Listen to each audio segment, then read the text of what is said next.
দীর্ঘদিন ধরে বেআইনিভাবে চলা কাঠের মিলের বিরুদ্ধে বড়সড় অভিযান চালালো প্রশাসন। শুক্রবার উত্তর দিনাজপুরে চাকুলিয়া এলাকায় বন দপ্তর, প্রশাসন এবং চাকুলিয়া থানার পুলিশের যৌথ উদ্যোগে 3টি বেআইনি কাঠের মিলে হানা দিয়ে বুলডোজারের সাহায্যে সেগুলো গুড়িয়ে দেওয়া হয়।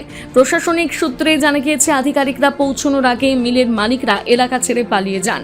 এদিন চাকুলিয়ায় কালীবাড়ি এলাকায় 2টি এবং শীর্ষ এলাকায় 1টি কাঠের মিলে অভিযান চালানো হয়। দীর্ঘদিন ধরে ওই মিলগুলোতে বেআইনি কার্যকলাপ এবং চোরাই কাঠ কেনাবেচার অভিযোগ উঠছিল। অভিযোগের ভিত্তিতে বিডিও সুজয় ধর এবং বন দপ্তরের আধিকারিক দুর্গাকান্ত ঝায়ের উপস্থিতিতে বুলডোজার দিয়ে মিলগুলো ভেঙে ফেলা হয়। অভিযান চলাকালীন মিলের যন্ত্রপাতি, কাঠের লগ এবং অন্যান্য সামগ্রী বাজেয়াপ্ত করা হয়েছে। অভিযুক্ত মিল মালিকদের মধ্যে আব্দুল কায়ুম, মোহাম্মদ ইসমাইল এবং আব্দুল ওহাবের নাম উঠে এসেছে।